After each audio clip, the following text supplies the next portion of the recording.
Hello Virgo, Sun, Moon, Rising, and Venus signs. Kamusta kayo? Sana po nasa mabuti kayong kalagayan. Welcome back po sa Star Tarot. Kung bago kayo rito, welcome din kayo. Thank you sa inyong support. I truly appreciate it. God bless you all. Virgo, pauna mensahe po ninyo, proposal. Ayan. So, mayroong magpo-propose siguro sa inyo dito for marriage or siguro business partnership. So, maaaring kayo yung mag-o-offer nito or kayo yung o-offeran. So, posibleng ganun din ang ganap.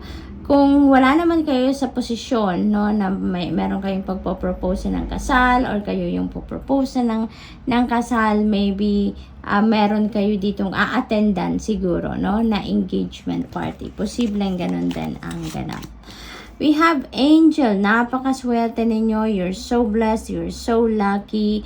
Your angels are telling you dito na you are being guided and protected on your spiritual journey. No? Kaya wala kayong dapat na ikatakot, Virgo. You are always guided, protected, and guarded. Your guardian angels are always there for you and with you.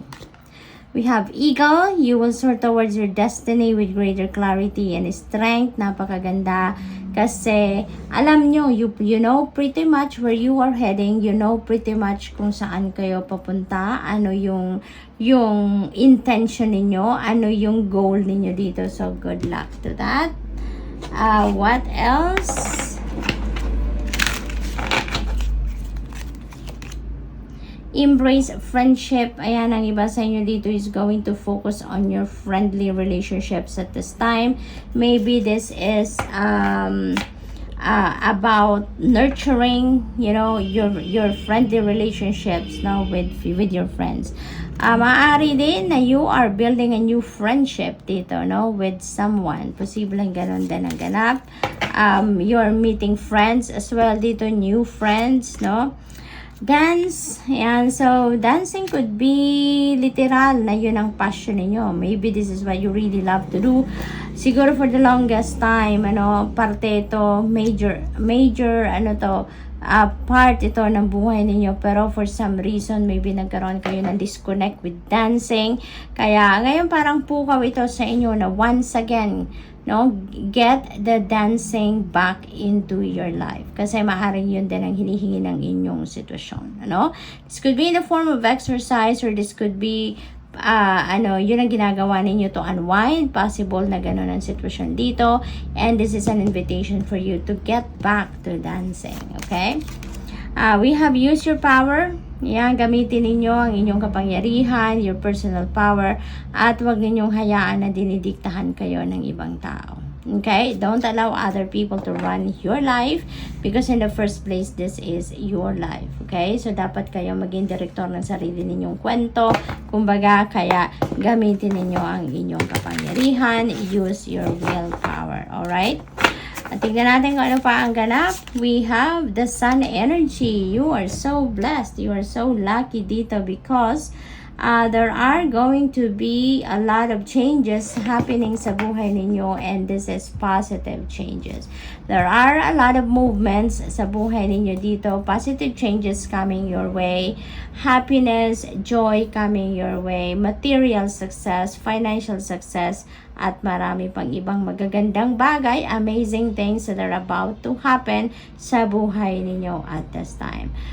Kung may mga nararamdaman din kayong hindi masyadong maganda sa inyong pangangatawan, this is about the time also that you are going to experience physical healing, no? Your vitality and your physical strength, no, will be back as well. Kaya napakaganda ng inyong pakiramdam. Most of you are going to focus on your well-being ngayon, self-care, yung ganon, So, good luck. What else? We have Ten of Voices. Ayan. So, this is one of my favorites, no, sa tarot deck ni energy because this is about endings and beginnings. Dito, dumaan kayo sa heartbreak, sa heartache, bumagsak kayo to your core. Malaki ang epekto, no, ng sakit na ito na idinulot ng kung sino man sa buhay ninyo.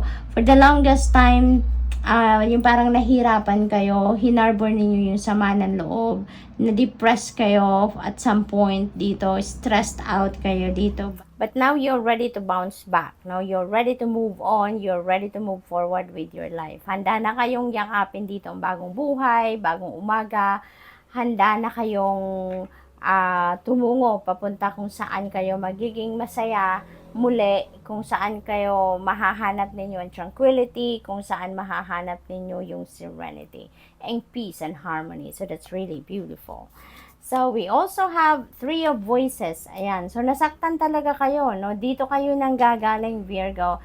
You've been heartbroken, no? You've been heartbroken. Maybe, napagsinungalingan kayo dito, na-frustrate kayo ng bonggang-bongga, maaring na-betray kayo, na-cheat kayo, naloko kayo at lahat, you know, maaring nandito kayo nang gagaling sa sitwasyon na ito, no? But now, no, papunta na kayo dito sa muling pagbangon, kaya this is really beautiful. Nabalot kayo ng liwanag ng sun energy, kaya makakaalis na kayo sa dark circumstances na to, no? You are definitely moving on, Virgo. So this is really, really beautiful. Parang ito na siguro ngayon yung point of no return. Kung baga na masasabi ninyo sa sarili ninyo na this is my time to bounce back in life, no? Ito na yon, magsisimula na kayo ng bagong buhay, magsisimula na kayo na dito ng mas masayang buhay, no? You are ready to let go of the pain, of the resentments, of any emotional wounds and baggages, no? At handa na kayong lumakad sa path towards moving on a clean slate. So good for you. So good luck, and that's all I have for you for the week. Thank you for watching Love and Light. Namaste.